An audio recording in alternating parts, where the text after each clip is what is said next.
Bapak, Ibu, dan saudara yang terkasih, berjumpa kembali dengan saya, Bapak Muji. Saya pada pagi ini berada di dalam kampus Payengan.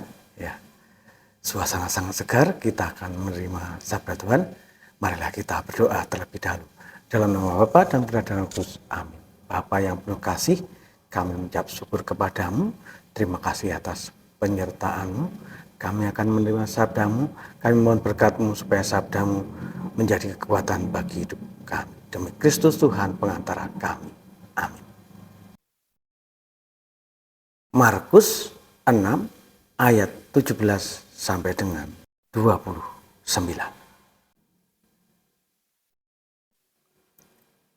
Sebab memang Herodeslah yang menyuruh orang menangkap Yohanes dan membelenggunya di penjara berhubung dengan peristiwa Herodias, istri Filipus saudaranya, karena Herodes telah mengambilnya sebagai istri.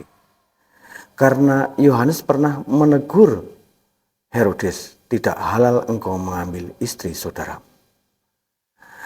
Karena itu Herodias menaruh dendam pada Yohanes dan bermaksud untuk membunuh dia, tetapi tidak dapat.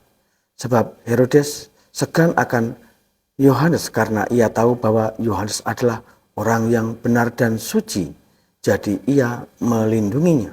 Tetapi apabila ia mendengar Yohanes, hatinya selalu terombang-ambing, namun ia merasa senang juga mendengarkan dia. Akhirnya tiba juga kesempatan yang baik bagi Herodias ketika Herodes pada hari ulang tahunnya mengadakan perjamuan untuk pembesar-pembesarnya, perwira-perwiranya, dan orang-orang terkemuka di Galilea.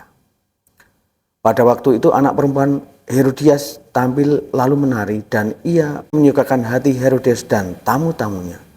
Raja berkata kepada gadis itu, "Minta daripadaku apa saja yang kau ingini, maka akan kuberikan kepadamu." Lalu bersumpah kepadanya, "Apa saja yang kau minta akan kuberikan kepadamu, sekalipun setengah dari kerajaan." Anak itu pergi dan menanyakan ibunya, "Apa yang harus kuminta?" Jawabnya, "Kepala Yohanes Pembaptis." Maka cepat-cepat ia pergi kepada raja dan meminta, "Aku mau supaya sekarang juga engkau berikan kepadaku kepala Yohanes Pembaptis di sebuah talam." Lalu sangat sedihlah hati raja, tetapi karena sumpahnya dan karena tamu-tamunya ia tidak mau menolaknya. Raja segera menyuruh seorang pengawal dengan perintah supaya mengambil kepala Yohanes. Orang itu pergi dan memenggal kepala Yohanes di penjara. Ia membawa kepala itu di sebuah talam dan memberikannya kepada gadis itu, dan gadis itu memberikannya pula kepada ibunya. Ketika murid-murid Yohanes mendengar hal itu, mereka datang dan mengambil mayatnya, lalu membaringkannya dalam kuburan. Demikianlah Injil Tuhan. Terpujilah Kristus. Bapak, Ibu, dan saudara-saudara yang terkasih, sabda Tuhan pada pagi hari ini meneguhkan kepada kita bahwa Tuhan Allah sangat mencintai umatnya. Ia menganugerahkan Yohanes Pembaptis untuk menjadi pewarta kabar kebenaran bagi kita.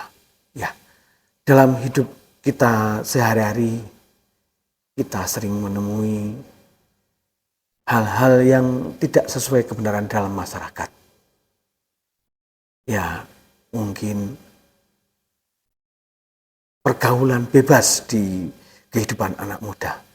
Ya, tempat kos-kos yang sering menerima tamu sampai malam, di mana pasangan muda-mudi masih berada dalam rumah kos sampai waktu yang cukup malam. Atau kebiasaan pergaulan tidak sehat, atau juga perjudian yang masih ada. Dan juga mungkin kebiasaan kita yang tidak mau terlibat di dalam kegiatan dalam masyarakat. Ya, hal-hal tersebut tentunya tidak sesuai dengan kebenaran. Ya. Dalam hal menyampaikan kabar kebenaran, sabda Tuhan hari ini meneguhkan iman kita. Kita bisa meneladani Yohanes Pembaptis. Ya, Yohanes Pembaptis berani menyuarakan suara kebenaran dengan mengingatkan Herodes, ya, Raja Galilea yang melakukan tindakan tidak terpuji dengan mengambil istri saudaranya. Bapak, Ibu, dan saudara-saudara yang terkasih, marilah kita selalu membuka hati kita untuk terang Roh Kudus, supaya menuntun hidup kita untuk selalu hidup di dalam kasih-Nya, berani menyuarakan suara kebenaran.